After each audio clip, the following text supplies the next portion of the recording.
Hi, I am Dr. Selvaraj, your surgical educator from Malaysia. Welcome back to my series of surgical teaching videocasts. These are meant mainly for undergraduate medical students doing the surgical clerkship rotation. I promise you will become competent in clinical problem solving and surgical decision making if you are going to watch these videos over and over again. So in this episode today, I am going to discuss one more operative surgery on laparoscopic right hemicolectomy.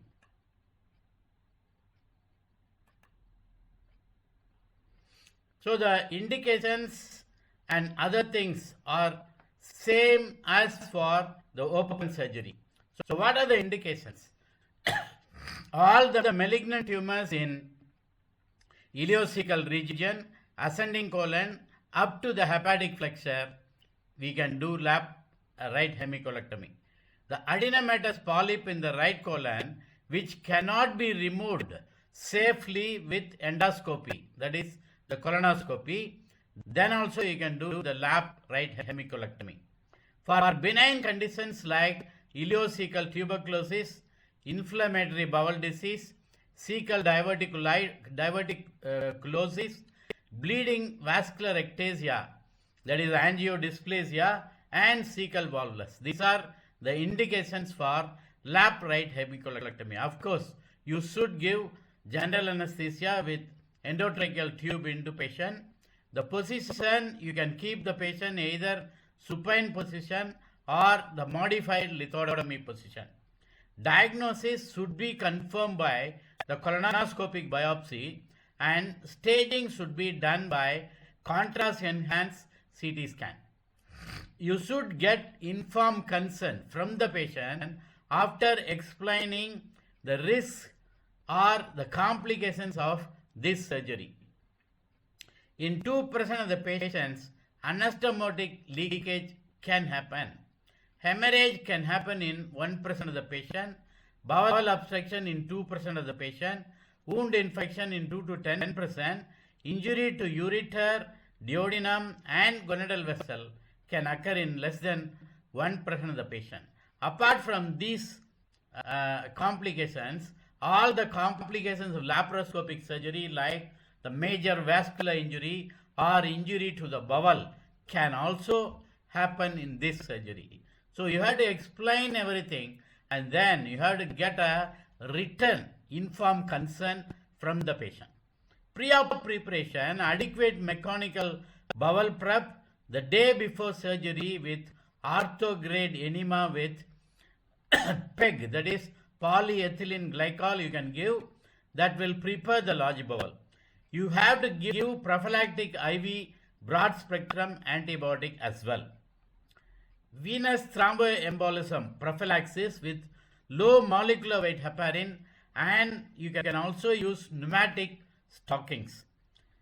Tattooing of the tumor, especially if the tumor is very small, should be done endoscopically, that is the colonoscopically. You have to tattoo this tumor so that while you are doing laparoscopy, there shouldn't be any confusion to include this tumor in your excision. Or this can be localized by doing a barium enema also, roughly, but it is better to do tattooing in all small tumors in the right side of the colon. So before going to the procedure as such, let me discuss the applied anatomy. So the colon is supplied by the right colon up to the middle of the transverse colon is supplied by the superior mesenteric artery. The whole of the left colon, including the rectum, is supplied by the inferior mesenteric artery. The three main branches of superior mesenteric artery are the ileocolic artery, this is the ileocolic artery, and this is the right colic artery, and this is the middle colic artery. And the branches of inferior mesenteric artery are the left colic artery, this is left colic artery, and these are sigmoidal arteries, and this is superior hemorrhoidal or superior rectal arteries. So coming to this, here the tumor is just above the cecum. So here you can do the classical radical right hemicolectomy. Suppose if the tumor is in the hepatic flexure, then you have to do what is called radical extended right hemicolectomy, where the resection of the transverse colon should be somewhere near the splenic flexure.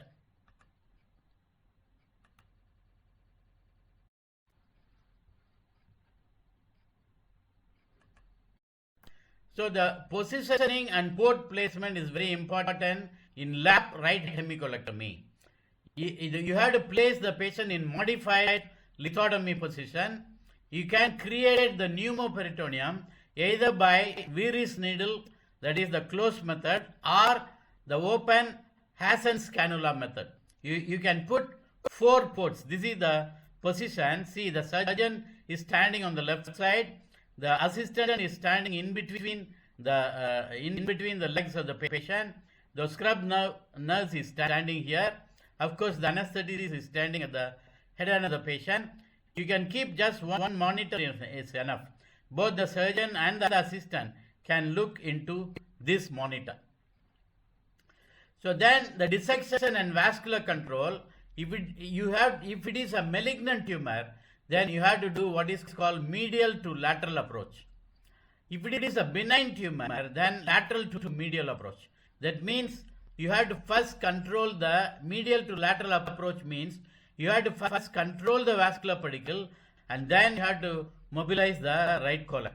Lateral to medial approach means you can mobilize the right colon first and then you can control the you can control the blood vessels. These are for benign lesion. Then after you have to first in malignant tumor, let us talk about the malignant tumor first. This is a this is ascending colon carcinoma.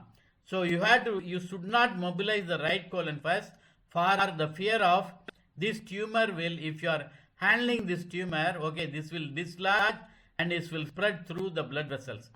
So you have to control the blood vessels first and then you have to mobilize. This is the correct oncological principle of doing the dissection. So then what you have to do, you have to catch hold of the mesentery with this forceps and this forceps and you have to pull them apart so that it becomes taut, and then you have to skeletonize the ileocolic vessel. Ileocolic vessel you have to skeletonize and you can continue the dissection until seeing duodenum. You have to continue the dissection here in this picture. You can until you are seeing the duodenum. This is the duodenum. So then you have to safeguard the duodenum, right ureter and right gonadal vessel. All these 3 structures you have to safeguard. So then you have to divide the ileocolic vessel by the vascular stapler. Using the vascular stapler, you can divide this ileocolic vessel at the origin of this one. I mean the ileocolic vessel from the superior mesenteric artery. At that level, you have to ligate them. I mean you have to divide them with the vascular stapler. Then you have to divide the peritoneum here in this picture. Below the ileum, you have to lift up the terminal ileum and then you have to incise this peritoneum, below the ileum, and then you have to connect this one with the previous area of the dissection here. Here you can see you can cut this peritoneum and then you can dissect this area and you can go to the previous area. This is a avascular plane. The plane between the mesentery and the retroperitoneal area is a avascular plane. You have to dissect in the correct plane, otherwise there will be a lot of bleeding. So you have to be very careful.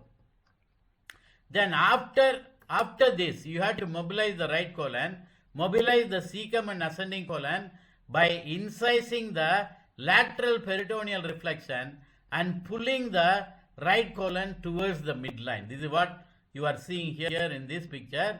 They have cut all these lateral adhesions, and then this mobilization is called cattle brass maneuver. So this is what you are seeing in both these pictures. Then you have to divide the greater omentum from the transverse colon up to the hepatic flexure. See, they are dividing, this is the greater omentum. You have to divide it, not only the greater omentum from the transverse colon, you have to divide the hepatocolic ligament also, so that you can mobilize the hepatic flexure. For simple right hemicolectomy, divide the omentum close to the transverse colon. But suppose if you are doing it for cancer patients, for radical hemicolectomy, you have to divide the omentum just below the gastroepiploic arcade. Then after that, you have to divide the right colic artery and right branch of the middle colic. You have to divide the right colic artery and the right branch of the middle colic artery also. You have to divide with a vascular stapler. That is what you are seeing here. So then now you can do the further surgery by two methods. Either you can do the ileocolic anastomosis after resecting the segment. You can do it either intracorporeal anastomosis, or you can do what is called extracorporeal ileocolic anastomosis. So in intracorporeal ileocolic anastomosis, you have to divide the terminal ileum and transverse colon with an endoscopic GIA stapler. Place the divided bowel over the liver. Place divided ileum and transverse colon side by side. Then make stab incision in transverse colon 8 cm from its cut end, and in the terminal ileum 2 cm from its cut end. Insert the blades of GIA stapler into the colon and ileum and create a stoma between them. Close the enterotomy with 3O vicryl suturing. Remove the specimen either by extending the umbilical port incision or left lateral port incision after placing Alexis wound protector. This is what you are seeing here. This is what is called Alexis wound protector. You have to place it. And then you can close the wound in layers.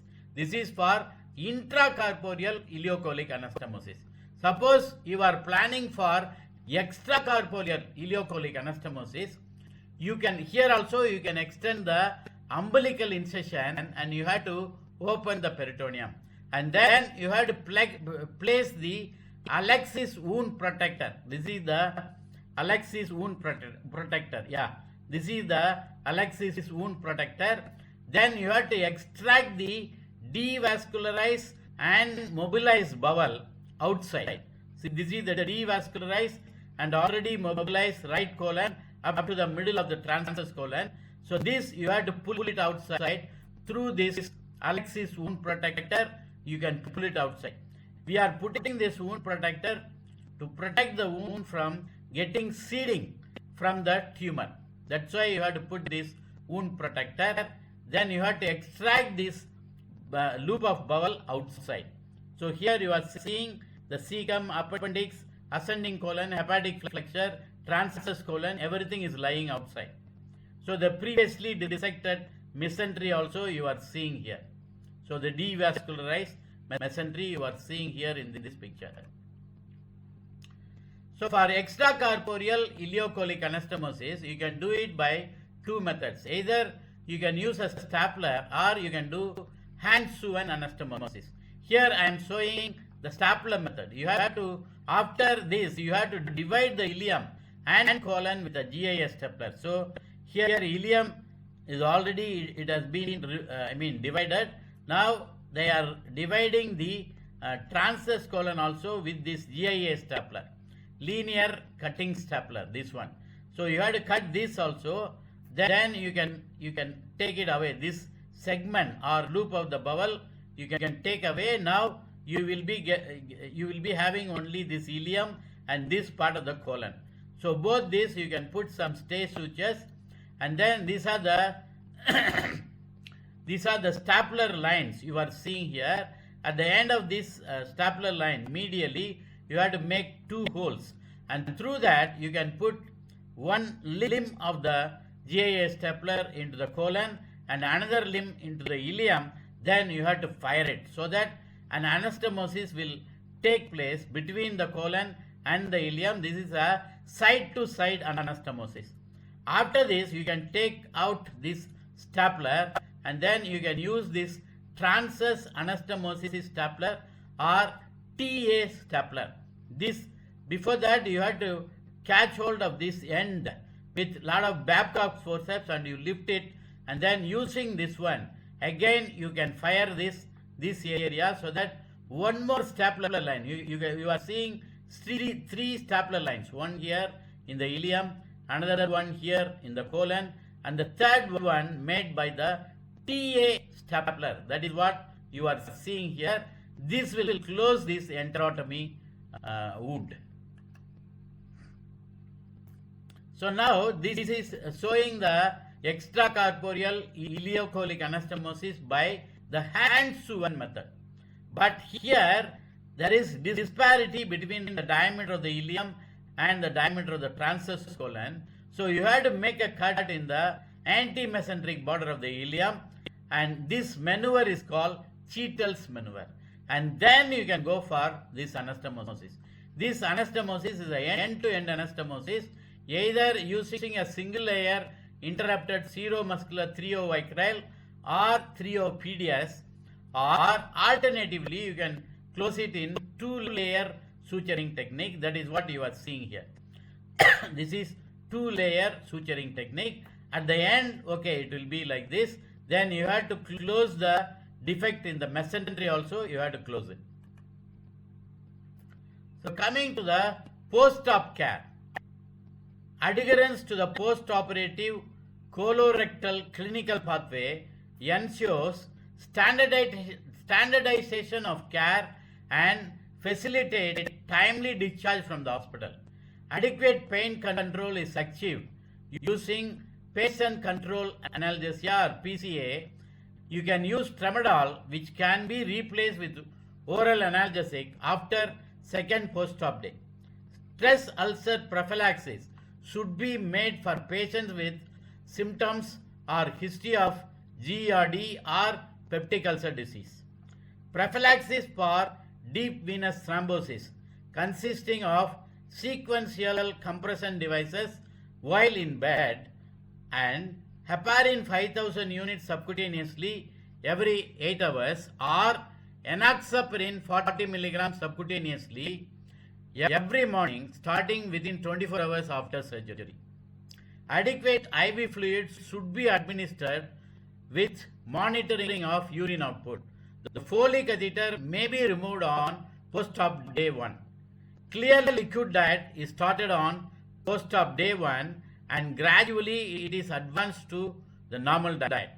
Early ambulation should be started on post-op day 1 itself. Coming to the perils and pitfalls.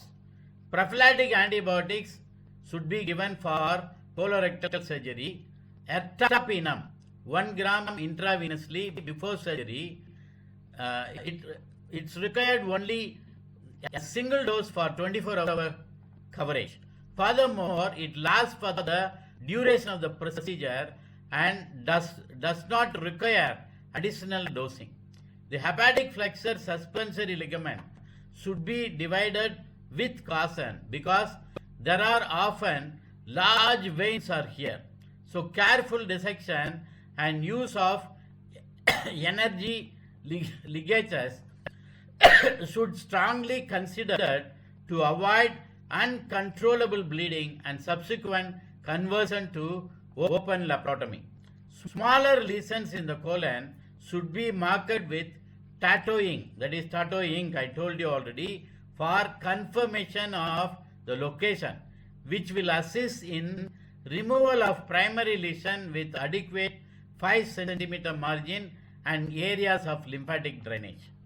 Placement of saprophyllum under the midline incision minimizes adhesion on re-entry for subsequent operations. This should be considered especially for indications such as Crohn's disease and colon cancer. So this is the mind map we can use for any operative surgery. So you must know in operative surgery things, indications for surgery. What are the indications for surgery? Then you have to get the informed consent after explaining the various risks or complications. You must know the position of the patient, what anesthesia to give, how to assess the operation area. For open surgery, it is incision. For laparoscopic surgery, what are the port placement and the theater setup where the surgeons should stand where, the assistant should stand where, and the assisting nurse or the operative nurse should stand where. Everything you have to decide. And then you must know the operative procedure by step, what are the sequence, what you have to do at first, and then what is the next step, what is the next step, until the end of the procedure. You must know. You must also know, because many of our surgical procedure, they may go for some complication. So as a surgeon, you must identify the post-op complication and you should be able to manage these complications. And then finally, you have to know what are the perils and pitfalls of this particular surgery. I recommend all my viewers, especially the surgical trainees, after watching this video, you just pause this video here and mentally you run a movie as if that you are doing the surgery yourself. Yeah, please see in your mental movie that you are doing all these sequential steps, and then if you go and do the surgery the next day, you will become very confident in doing this surgery. So I recommend you all to make a mental rehearsal or mental movie before going to do the surgery in reality. So thank you very much for watching this video. If you think that these videos are very useful, kindly subscribe to this channel and share this video in your social media. Kindly click the bell button also to get notified regarding my latest uploads. Thank you once again for watching this video. Let us meet in yet another video. Until then, bye bye.